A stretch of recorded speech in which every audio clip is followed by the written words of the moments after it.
A desigualdade de gênero está presente em todos os espaços, sendo reforçada pelo machismo e outras heranças do patriarcado. Há quem diga que as diferenças evidenciadas entre homens e mulheres e pessoas não binárias vêm diminuindo ao longo do tempo, mas o que realmente impulsiona essa lacuna entre os gêneros, embora pouco a pouco as mulheres estejam conquistando direitos por muito tempo negados a elas, para uma plena participação política e social ainda temos um longo caminho em busca de mais equidade. O Fórum Econômico Mundial estima que demandará mais de 257 anos antes que a verdadeira igualdade de gênero se torne uma realidade em nossa sociedade. Não há uma perspectiva linear para a progressão das questões de gênero. Segundo o relatório de desigualdade mundial, a globalização acentua a desigualdade econômica e, consequentemente, essa dicotomia entre homens e mulheres, ricos, pobres, brancos e negros. Discutimos aqui as principais causas da desigualdade de gênero, quais as consequências das diferenças e o desafio que deve ser transposto para a promoção da equidade.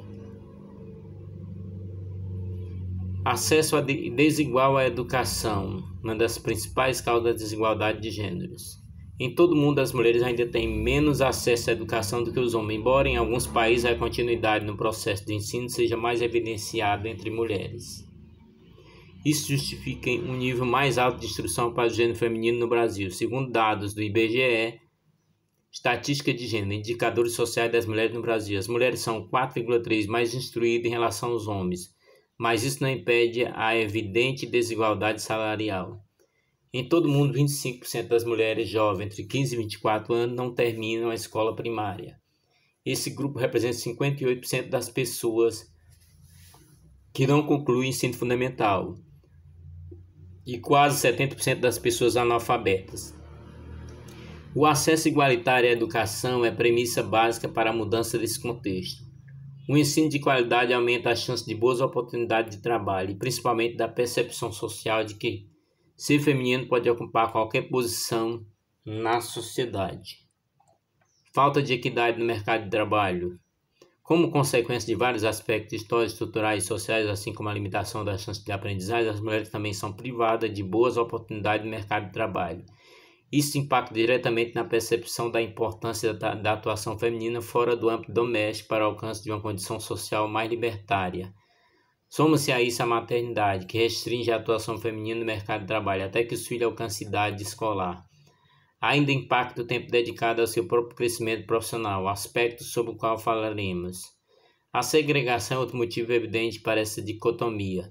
Em muitas sociedades existe uma crença limitante de que os homens são mais bem preparados para lidar com as funções que exigem habilidade tradicionalmente associada ao masculino, são exemplo aquelas que dependem de força física. As mulheres também são impostas a responsabilidade primária de trabalho não remunerados, como serviço doméstico e de cuidados de terceiro, criança e idosos da família.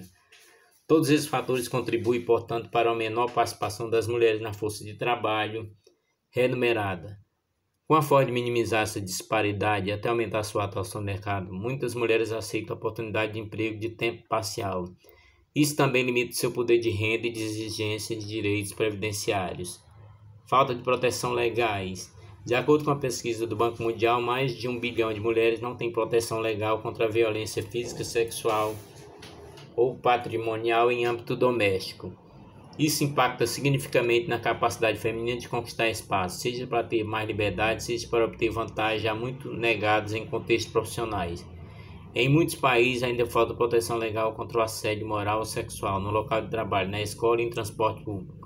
Esse lugar torna-se ambiente inseguro e muitas vezes as mulheres os consideram para que não seja subjugada. Entretanto, isso prejudica a sua liberdade de escolha ou seu direito de ir e vir. Falta de autonomia sobre os próprios corpos. Muitas mulheres em todo o mundo não têm autonomia sobre o próprio corpo, acesso aos métodos contraceptivos, atendimento médico e orientação sexual adequado, principalmente depois de se tornarem mães. O acesso às políticas de controle de natalidade são restritos, seja por falta de interesse político, adesão em função de questões culturais ou pela falta de concordância devido às crenças religiosas. Segundo o relatório anual do Fundo da População das Nações Unidas, UNFPA, quase metade das mulheres residentes nos 57 países em desenvolvimento não tem autonomia para decidir sobre seus direitos sexuais ou reprodutivos. O relatório criado com base nos indicadores da ONU sobre a autonomia corporal das mulheres a partir do cumprimento da meta 5.6 do Objetivo de Desenvolvimento Sustentável, ODS, mostra que apenas 55% das mulheres usufruem desse direito. Relatório também aponta que 71% dos países oferecem infraestrutura para cuidados na maternidade, 75% asseguram legalmente acesso igualitário e completa contracepção, 80% tem leis que apoiam a saúde sexual feminina e 56% tem leis e políticas públicas específicas para a educação sexual. A desigualdade de gênero é apontada como a principal dentre as várias razões listadas para essa situação de atendimento precário. O estudo evidencia que quando as mulheres obtiverem o poder de decidir sobre seus corpos e seus futuros, a sociedade passará por muitas transformações. Assim será possível transpor barreiras em âmbitos sociais e econômicos e acelerar o progresso rumo à justiça e ao bem-estar social. Falta de liberdade religiosa. Quanto à liberdade religiosa é privada, em uma sociedade as mulheres integram o grupo mais prejudicado. De acordo com o Fórum Econômico Mundial, a imposição de ideologia extremista e, consequentemente, a restrição à liberdade de culto acentua a desigualdade de gênero. Além disso, em um estudo realizado por Georgetown Universidade, universidades conectaram a intolerância religiosa com a capacidade feminina de participação em questões estruturais como a economia. Pouca representatividade nos espaços. A representatividade é um aspecto fundamental para a mudança de paradigmas. Quando as mulheres se reconhecem em cargo político ou outras formas de poder, elas elevam suas perspectivas sobre si próprias.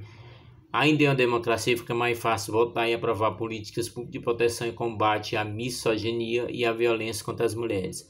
Ações de incentivo e formação de grupos de apoio que fomentem cada vez mais a participação feminina em todas as esferas sociais, uma vez que essas questões são comumente negligenciadas em parlamentos formados majoritariamente por homens. Racismo. A desigualdade de gênero e o racismo estão intimamente conectados.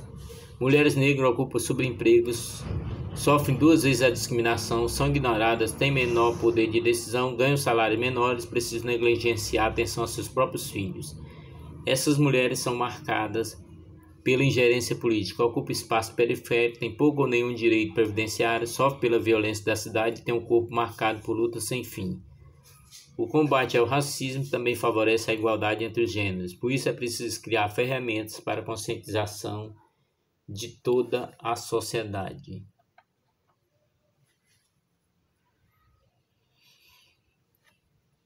A mentalidade social. A percepção social impacta significativamente na igualdade do gênero.